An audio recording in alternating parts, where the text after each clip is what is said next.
నిమిత్తమును మన దేవుని పట్టణముల నిమిత్తమును ధీరత్వము చూపుదువు. యెహోవా తన దృష్టికి ఏది మంచిదో దాన్ని చేయునగాక. చాలు. ప్రభునందు ప్రియులారా, మనం రాత్రికాల సమయంలో ఈ వాక్య భాగాన్ని చదువుకొని ఈ అధ్యాయంలో కొన్ని మాటలు మనము ధ్యానం చేశాం. 19వ అధ్యాయంలో ఉన్నటువంటి సందర్భం అంతా కూడా మనకు తెలిసిందే. అమ్మోనీల రాజు అయినటువంటి నాహోషు దావీదుకి దయ చూపాడు. దయ చూపిన తర్వాత నాహోషు చనిపోయాడు. అయితే దావీదుకి అనిపించింది, నాహోషు కుమారుడు నాహోషుకి బదులుగా రాజయ్యాడు గనుక నాహోషు కుమారుడైనటువంటి హానూనుకి దయ చూపాలి అని చెప్పి దావీదు తన సేవకులను, తన దూతలను అమ్మోనీల దేశానికి పంపించాడు. ఆ అమ్మోనీల దేశానికి వెళ్ళినప్పుడు దావీదు పంపించిన దూతలను ఆ అమ్మోనీల అధిపతులు చూడగానే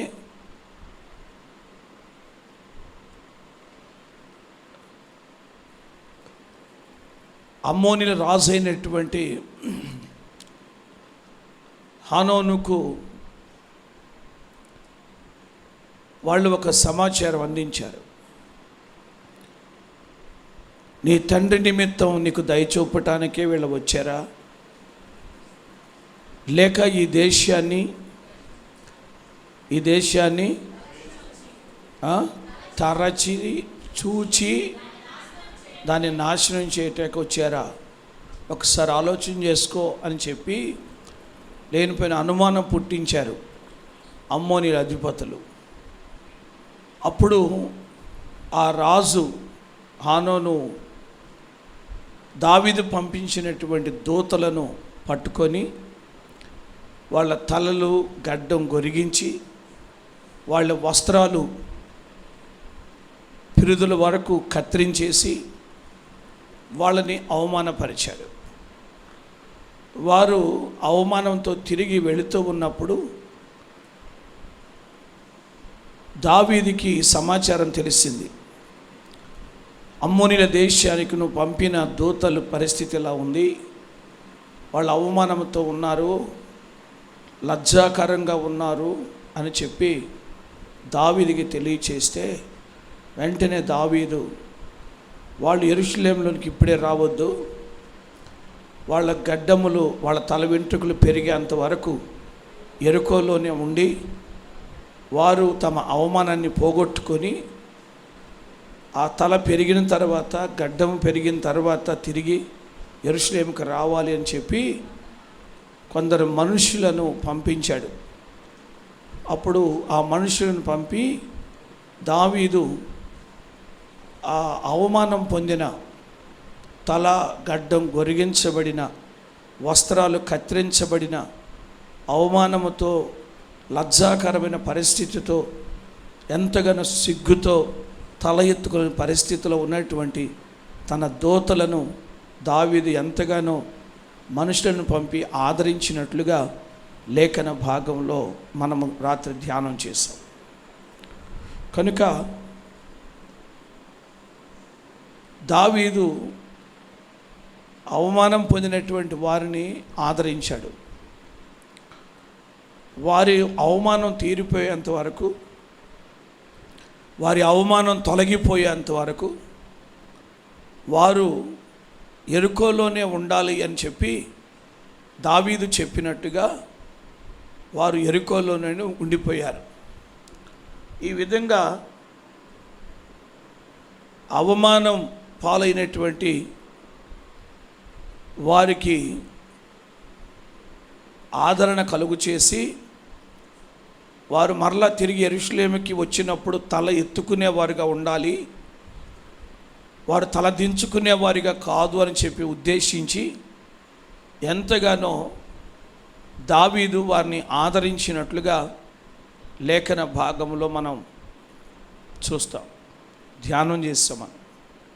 అయితే ఇంకా మాటలు మనం కొనసాగించి మనం పరిశీలన చేసినట్లయితే 6వ వచనం చదవండి ఒకసారి. అమ్మోనీయులు దావీదునకు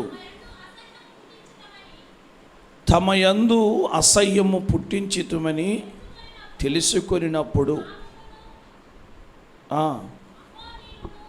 హానోనును అమ్మోనీయులను అరామ్నహరాయిము నుండి సిరియా మైకా నుండి శోభా నుండి రథములను గుర్రపు రౌతులను 2000 మణుగుల వెండి ఇచ్చి బాడిగకు కుదుర్చుకొనిరి. చాలు. ఈ 6వ వచనంలో ఉన్నటువంటి మాటలు మనం పరిశీలన చేసినట్లయితే హానోనుకి ఒక విషయం అర్థమైంది. ఏమిటి అనంటే, దావీదునకు మనయందు లేక తమయందు అసహ్యము పుట్టించితిమి అని తెలుసుకున్నారంట. దావీదుకి తమయందు అసహ్యం పుట్టింది అని గ్రహించాడు హానోను. దావీదుకి అసహ్యము పుట్టింది, దయచూపాలనుకున్నాడు దావీదు. తన తండ్రిని బట్టి హానోనుకి దావీదు దయచూపాలనుకున్నాడు. కానీ ఇప్పుడు దయచూపటానికి బదులు అతని మీద అసహ్యం పుట్టిందంట. అతని మీద అసహ్యం పుట్టడానికి కారణం ఏంటంటే హానోను చేసినటువంటి పని. హానోను దావీదు దూతలను అవమానించడం, తల గొరిగించటం, వస్త్రాలు కత్తిరించటం అండి, ఇలాగూ చేసిన దానికే దావీదుకి హానోను మీద అసహ్యము పుట్టింది. అసహ్యం పుట్టింది. దయచూపాలనుకున్నాడు, కానీ తను చేసిన చేష్టలను బట్టి తన మీద ఏం కలిగింది? అసహ్యం కలిగింది. అంతే. ఒక్కొక్కసారి మనం ఏదో ప్రేమ చూపాలనుకుంటాం, కానీ వారు చేసే పనులను బట్టి, వారు మాట్లాడే మాటలను బట్టి, వారు చేసే చేష్టలను బట్టి అసహ్యం పుడుతుంది వాళ్ళ మీద. నేనేదో ప్రేమించి చేర్చుకున్నాను, లేదా ప్రేమించి తీసుకొచ్చాను, ప్రేమించి ఏదో మేలు చేయాలనుకున్నాను, వీళ్ళేంటి ఇలా చేస్తున్నారు అని చెప్పేసి వాళ్ళ మీద మనకు కూడా ఏం పుడుతుంది? అసహ్యం పుడుతుంది. మనం దయచూపాలనుకుంటాము, కానీ వాళ్ళే మన మీద వ్యతిరేకంగా లేస్తారు. మనం ఎవరికి దయచూపాలనుకుంటామో వాళ్ళే ఒక్కొక్కసారి విరోధులు అయిపోతారు, తిరుగుబాటు చేస్తూ ఉంటారు. కనుక దావీదు దయచూపాలనుకున్నాడు, కానీ వారు దావీదుకి విరోధమైన కార్యం చేశారు కనుక వారి ఎడల దావీదుకి ఏం పుట్టింది? అసహ్యం పుట్టింది. దావీదుకి అసహ్యం పుట్టింది. అది దావీదు ఏం చెప్పలేదు కానీ, లేక దావీదు దూతలు కూడా ఏం చెప్పలేదు కానీ, వారికి వారే గ్రహించారు. హానోనే గ్రహించాడు, దావీదుకి మన మీద అసహ్యం పుట్టింది, ఇక అసహ్యం పుట్టింది కాబట్టి మనతో యుద్ధం చేస్తాడు, యుద్ధానికి వస్తాడు అని చెప్పి వెంటనే ఆ హానోనికి అర్థమైపోయింది. అర్థమైందా? అర్థమైపోయి ఇప్పుడు దావీదు నుండి ఎలా తప్పించుకోవాలి అనేటువంటి ఆలోచనతో అతడు సిరియన్లను కలుపుకున్నాడు. అమ్మోనీయులు సిరియన్లు కలుపుకొని, ఇదిగో మనం యుద్ధానికి వెళదాం, దావీదు మా మీదకి రాబోతున్నాడు అని చెప్పి సిరియన్లు కలుపుకున్నట్టుగా మనం లేఖల్లో చూస్తాం. అయితే వాస్తవానికి హానోను గనుక నిజంగా ఆ విషయంలో పశ్చాత్తాపడి ఉంటే, ఆ విషయంలో కనుక నాది తప్పే, వాళ్ళని నేను ఇలా బాధ పెట్టడం, వాళ్ళని అవమానించటం నాది పొరపాటే అని చెప్పి గ్రహించిన వాడైతే నిజంగా దావీదు దగ్గరికి వెళ్ళి క్షమాపణ అడిగితే ఆ దావీదు ఖచ్చితంగా అతన్ని క్షమించేవాడే, చేర్చుకునేవాడే. కానీ ఆ హానోను అలాగూ లోబడలేదు. హానాను అలాగూ దావీదు వద్దకు వెళ్ళలేదు. ఆ దావీదుకి మన ఎడల అసహ్యము కలిగింది కనుక ఇప్పుడు దావీదు మనతో యుద్ధం చేయొచ్చు, దావీదు మనల్ని పట్టుకోవచ్చు, దావీదు మనల్ని ఓడించవచ్చు, దావీదు మనకు అపజయాన్ని కలుగు చేయొచ్చు, దావీదు మన రాజ్యం మీదకి వచ్చేయచ్చు. కనుక దావీదు రాక మునిపే మనమే యుద్ధానికి వెళ్తే పోతుంది అనుకున్నాడు. సిరియన్లను వెంట పెట్టుకున్నాడు. అమ్మోనీలు సిరియన్లు ఇద్దరు కలిసి వారు యుద్ధానికి వెళ్ళినట్లుగా లేఖన భాగంలో మనం చూస్తున్నాం. వారు యుద్ధానికి వెళ్ళారు. అయితే సిరియన్లను వారితో కూడా యుద్ధానికి రమ్మని చెప్పటానికి వారిని బాడుగకు పెట్టుకున్నారంట. సిరియన్లు దేనికి పెట్టుకున్నారు? బాడుగకు పెట్టుకున్నారు. వారికి బాడుగ ఎంత అని అంటే, వారికి బాడుగ ఎంత అంటే 2000 మణుగుల వెండి. 2000 మణుగుల వెండి ఇచ్చారు. నువ్వు మాతో కూడా కలిసి దావీదుతో యుద్ధం చేయాలి, దావీదుతో పోరాడాలి అని చెప్పి 2000 మణుగుల వెండి ఇచ్చారు. అసలు ఈ 2000 మణుగుల వెండి ఎందుకు ఇచ్చారు అని అంటే, ఈ సిరియన్లకి రథాలు ఎక్కువ ఉంటాయి, సిరియన్లకి గుర్రాలు ఎక్కువ ఉంటాయి. కనుక ఈ సిరియన్లతో ఏం చెప్పారంటే, మీరు దరిదాపుగా 32,000 రథములు తీసుకొని రావాలి యుద్ధానికి. ఏంటంట అది 32,000 రథాలు తీసుకొని మీరు రావాలి అని చెప్పి సిరియన్లు 32,000 రథాలు తీసుకొని యుద్ధానికి రావటానికి వారికి 2,000 మణుగుల వెండి ఇచ్చి బాడుగకు పెట్టుకున్నారు. అదేనా, బాడుగకు పెట్టుకున్నారు. రథాలను బాడుగకు తీసుకున్నారు, సిరియన్లను బాడుగకు తీసుకున్నారు. తీసుకొని వారు ఆ దావీదు మీదికి లేక యెరూషలేం మీదికి వారు యుద్ధానికి వచ్చినట్లుగా లేఖన భాగంలో మనం చూస్తాం. అయితే వారు యుద్ధానికి వచ్చినప్పుడు వారు యుద్ధానికి వస్తున్నారన్న సంగతి దావీదుకి వినబడింది. దావీదుకు వినబడి వెంటనే యోవాబును పిలిచి సైన్యంలోని పరాక్రమశాలందరినీ పంపినట్లుగా లేఖను చూస్తున్నాం. యోవాబుని పరాక్రమశాలను దావీదు పంపించాడు. ఇదిగో వారు యుద్ధానికి వచ్చారు, యోవాబు పరాక్రమశాలను తీసుకొని నీ యుద్ధానికి వెళ్ళు అని చెప్పి దావీదు యోవాబుతో చెప్పాడు. అప్పుడు యోవాబు ఆ యుద్ధానికి సిద్ధమై ఆ అమ్మోనీలు బయలుదేరి యుద్ధ పంక్తులుగా తీరిమునుట చూసి ఇక వారితో యుద్ధం చేయాలనుకున్నాడు. కానీ యోవాబుకి యోవాబు ఎలాంటి పరిస్థితుల్లో ఉన్నాడు అని అంటే 10వ వచనం చదవండి. తాను 2 సైన్యముల మధ్యను చిక్కుబడి ఉండుట చూచి, చాలు, 2 సైన్యముల మధ్య చిక్కుబడి ఉండుట చూశాడంట. యోవాబుని అలాగే పరాక్రమశాలను దావీదు యుద్ధానికి పంపించాడు. అమ్మోనీలతో సిరియన్లతో యుద్ధము చేసి వారిని ఓడించాలి అని చెప్పి యోవాబును పంపించాడు. కానీ యోవాబు అతడు 2 సైన్యముల మధ్య, 2 సేనల మధ్య అతడు చిక్కుబడి ఉన్నట్టుగా గ్రహించాడంట. అర్థమైందా? యోవాబు గ్రహించాడు, అతడు చిక్కుబడి ఉన్నాడు. ఇప్పుడు ఆ 2 సైన్యాలు యోవాబుని ఓడిస్తారు, యోవాబుని గెలుస్తారు. యోవాబు అనంటే దావీదు యొక్క సైన్యాధిపతి. యోవాబు దావీదు యొక్క సైన్యాధిపతి, ఇశ్రాయేలుల సైన్యాధిపతి యోవాబు. యోవాబు పరాక్రమశాలను తీసుకొని యుద్ధానికి వెళ్ళాడు. కానీ ఆ యుద్ధములో 2 సైన్యాల మధ్య యోవాబు చిక్కుబడి ఉన్నాడు, 2 సైన్యాల మధ్య చిక్కుబడి ఉన్నాడు. అలాంటి పరిస్థితిలో యోవాబుకి అర్థమైంది, ఇదిగో నేను ఒక్కడినే ఇప్పుడు పోరాడితే నేను ఓడిపోతాను, నేను అపజయం పొందుతాను, ఇశ్రాయేలుకి చాలా అవమానం వస్తుంది.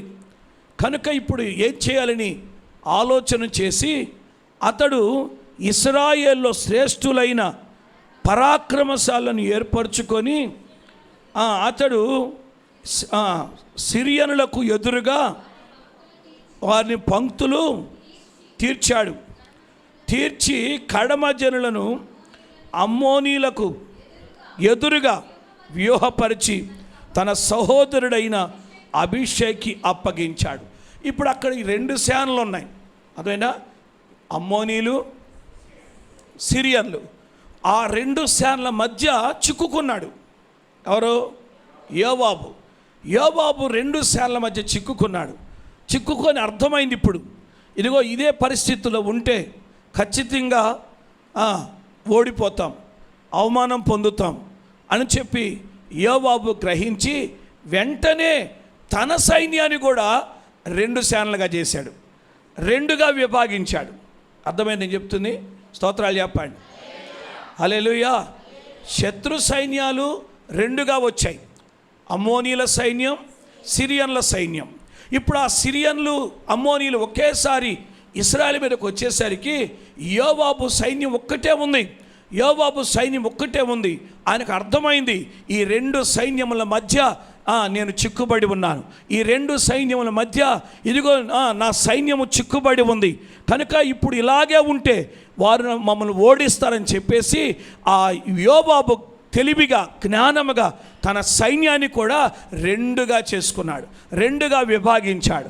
2గా విభాగించి కొందరు ఒక సైన్యాన్ని ఏమో సిరియన్ల వైపు, ఒక సైన్యాన్ని ఏమో అమ్మోనీల వైపు మళ్ళించాడు. దేవునికి స్తోత్రం. హల్లెలూయా, హల్లెలూయా. ఒక సైన్యం సిరియన్ల వైపు మళ్ళింది, మరొక సైన్యమేమో అమ్మోనీల వైపు మళ్ళింది. ఒక సైన్యానికేమో యోవాబు నాయకత్వం వహించాడు, 2వ సైన్యానికేమో అభిషై నాయకత్వం వహించాడు. ఇప్పుడు వీళ్ళిద్దరూ కలిసి ఈ సైన్యాన్ని నడుపుతున్నారు. ఈ 2 సైన్యాన్ని నడుపుతూ అక్కడ యోవాబు అభిషైతో చెప్తున్న మాట ఏంటంటే, చదువుదాం 12వ వచనం నుండి. సిరియనుల బలమునకు నేను నిలువలేకపోయిన ఎడల నీవు నాకు సహాయం చేయాలి. అమ్మోనీల బలమునకు నీవు నిలవలేకపోయిన ఎడల నేను నీకు సహాయం చేస్తాను. ఒక మంచి ఆలోచనిస్తున్నాడు ఇక్కడ, ఆలోచనిస్తున్నాడు. ఒకటి, సైన్యాన్ని 2గా విభాగించాడు. ఒక సైన్యానికేమో యోవాబు నాయకత్వం వహించాడు, 2వ సైన్యానికేమో చెప్పండి అభిషే నాయకత్వం వహించాడు. ఈ యోవాబు సైన్యమేమో సిరియన్ల వైపు వెళుతూ ఉంది, అలాగే అభిషే సైన్యమేమో అమ్మోనీల వైపు వెళుతూ ఉంది. అయితే ఆ అభిషేతో యోవాబు చెప్తున్నాడు, ఒకవేళ నేను సిరియన్లతో పోరాడుతున్నప్పుడు నేను వారి బలమును గెలవలేకపోతే, వారి బలం ఎదుట నిలబడలేకపోతే, నేను ఓడిపోతున్న పరిస్థితి కనుక వస్తే నీవు నాకు సహాయం చేయాలి. ఒకవేళ నువ్వు అమ్మోనీలతో పోరాడుతున్నప్పుడు ఇదిగో నీవు గనక వారి బలమును ఎదుర్కోలేకపోతే, ఓడిపోతున్న పరిస్థితి అయితే నేను నీకు సహాయము చేస్తా. అంటే ఒకరికి ఒకరు సహాయము చేయాలి. నీవు నాకు సహాయం చేయి, నేను నీకు సహాయం చేస్తాను. చిక్కుబడి ఉన్నప్పుడు యుద్ధం యొక్క వ్యూహం ఎలా నిర్వర్తించాలో, ఎలా ఏర్పాటు చేయాలో, వ్యూహాన్ని ఎలాగూ సిద్ధపరచాలో యోవాబుకి తెలుసు. చాలా జ్ఞానం కలిగిన వాడు యోవాబు. వ్యూహపరుస్తున్నాడు.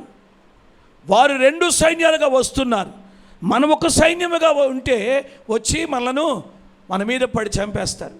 కనుక ఇప్పుడు మనం కూడా 2 సైన్యాలు అవ్వాలని చెప్పి అతడు తన వ్యూహాన్ని మార్చుకున్నాడు. వ్యూహాన్ని మార్చి 2 సైన్యాలుగా చేశాడు, 2 సేనలుగా చేశాడు. చేసి చెప్తున్నాడు, నేను ఓడిపోయేటట్లుంటే నీవు నాకు సహాయం చేయాలి, నువ్వు ఓడిపోయేటట్లుంటే నేను నీకు సహాయం చేస్తాను అని చెప్పి ఒకరినొకరు బలపరచుకోవటానికి, ఒకరికొకరు సహాయం చేసుకోవటానికి ఒక మంచి ఆలోచన యోవాబు అభిషేక్ ఇచ్చాడు. స్తోత్రం చెప్పండి. 2 చేతులు ఇది చెప్పండి. హల్లెలూయా. కనుక ఇలాగూ వ్యూహపరచటం అనేది చాలా జ్ఞానముతో కూడింది. వ్యూహపరచాలి. స్తోత్రం చెప్పండి. 2 చేతులు ఇది స్తోత్రం చెప్పండి. హల్లెలూయా. ఇప్పుడు ఈ సైన్యాన్ని 2గా విభాగించాలి. శత్రువు ఓడిపోవాలంటే బలం ఎక్కువ కావాలి. శత్రువు ఓడిపోవాలంటే ఏం కావాలి? బలం ఎక్కువ కావాలి. శత్రువు ఓడిపోవాలంటే సైన్యము బలముగా పనిచేయాలి. సైన్యము బలముగా పని చేయాలి అని అంటే ఒక్క చోట ఉంటే బలముగా పని చేయలేరు. కనుక రెండుగా విభాగించాలని రెండుగా విభాగించాడు. విభాగించి ఇప్పుడు యుద్ధానికి బయలుదేరి యుద్ధానికి వెళితే ఆ రెండు సేనల ఎదుట, ఆ రెండు సైన్యములు ఎదుట, యోవాబు సైన్యం ఎదుట, అభిషే సైన్యం ఎదుట శత్రువు ఓడిపోయి పారిపోతున్నట్లుగా చూస్తాం. అందుకే 13వ వచనంలో వాళ్ళని ధైర్యపరుస్తూ చెప్తాడు. ఏమని చెప్తాడంటే, అభిషేక్ ధైర్యం కలిగి ఉండు, ధైర్యం కలిగి ఉండు. అభిషేక్తో చెప్తున్నాడు, సైన్యములతో చెప్తున్నాడు, ధైర్యం కలిగి ఉండు. మనము మన జనుల నిమిత్తం, మన దేవుని పట్టణముల నిమిత్తం ధీరత్వము చూపుదామంటాడు. ఏం చెప్పాలంట? చెప్పండి గట్టిగా. ధీరత్వం చూపుదాం. అభిషేక్, మనం ధైర్యంగా ఉండాలి. రెండోది, మనము మన మనుషుల నిమిత్తం, మన జనుల నిమిత్తం, మన పట్టణముల నిమిత్తం మనము ధీరత్వం చూపాలి. ధీరత్వం అంటే భయమా? ధీరత్వం చూపాలంట. మనం భయపడేవారుగా ఉండొద్దు, వెనకబడేవారముగా ఉండొద్దు. మనము ధీరులముగా నిలబడాలి. మనం పరాక్రమశాలం, మనం ధైర్యంగా నిలబడాలి, మనం ధీరత్వం చూపించాలి అని అంటాడు. భయపడి పారిపోయే పరిస్థితి వద్దు. దేవుని చిత్తమేదో దేవుడు చూస్తాడు. ఆయన దృష్టికి ఏది మంచిదో అదే చేస్తాడు. ఆయనకి ఏది మంచిదో అదే చేస్తాడు. మనం ఓడిపోవటం మంచిదంటే ఆయన ఇష్టం. అది మనం ఓడిపోవచ్చు. ఒకవేళ మనం గెలవాలనుకుంటే ఆయన ఇష్టం. ఆయన దృష్టికి ఏది మంచిదో అదే చేస్తాడు. కానీ మనం మాత్రం ధైర్యంగా ఉండాలి, మనం మాత్రం ధీరత్వం చూపాలి. ఊరకనే ఉంటే అవదు. ఇది ఊరకనే ఉంటే జయం రాదు. దేవుడు తన చిత్తాన్ని నెరవేర్చే మాట వాస్తవమే, కానీ మనం మాత్రం ధైర్యంగా పోరాడాలి, ధీరత్వం చూపాలి.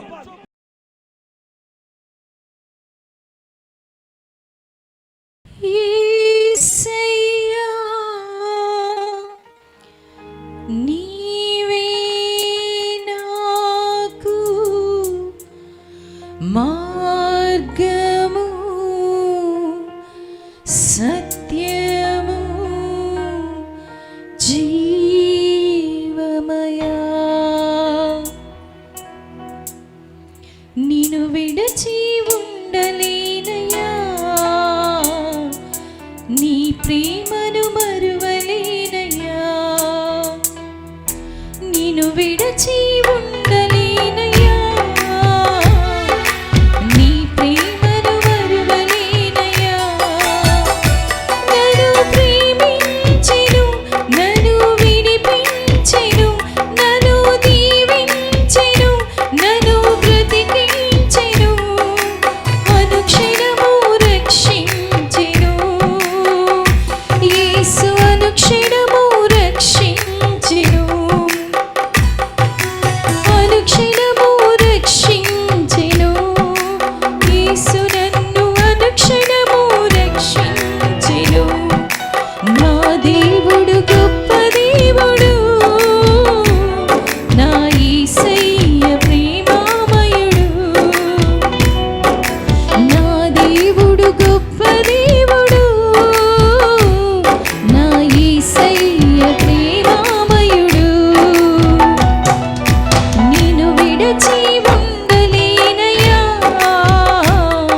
శత్రువులను చెదరగొట్టి చీకటిని వెలుగు చేసి ప్రతి క్షణము కాపాడెను. యేసు నన్ను ప్రతి క్షణము కాపాడెను. నా దేవుడు గొప్ప దేవుడు, నా యేసయ్య ప్రేమామయుడు. నా దేవుడు గొప్ప దేవుడు, నా యేసయ్య ప్రేమామయుడు. నిన్ను విడచి ఉండలేనయ్యా, నీ ప్రేమను మరువలేనయ్యా. నిన్ను విడచి ఉండలేనయ్యా, నీ ప్రేమను మరువలేనయ్యా.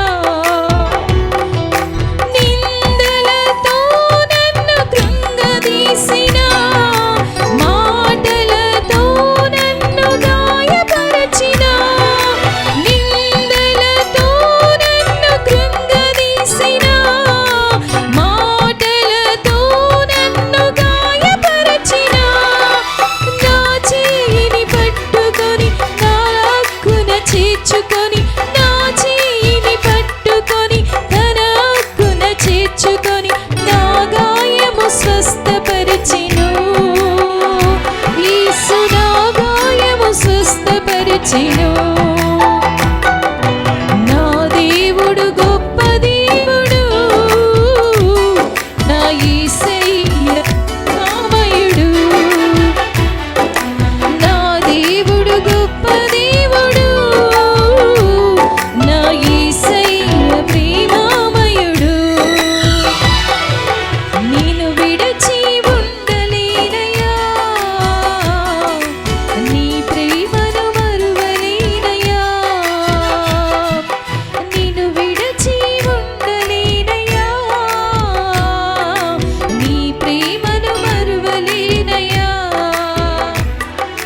కన్నవారే నన్ను విడచి వేసిన, కట్టుకున్నవారే నన్ను వదిలివేసిన, కన్నవారే నన్ను విడచి వేసిన, కట్టుకున్నవారే నన్ను వదిలివేసిన, నా చేయిని విడువకుండా నన్ను వదిలేయకుండా, నా చేయిని విడువకుండా నన్ను వదిలేయకుండా అనునిత్యము నాతో ఉండెను. యేసు అనునిత్యము నాతో ఉండెను, అనునిత్యము నాతో ఉండెను. యేసు అనునిత్యము నాతో ఉండెను. నా దేవుడు గొప్ప దేవుడు, నా యేసయ్య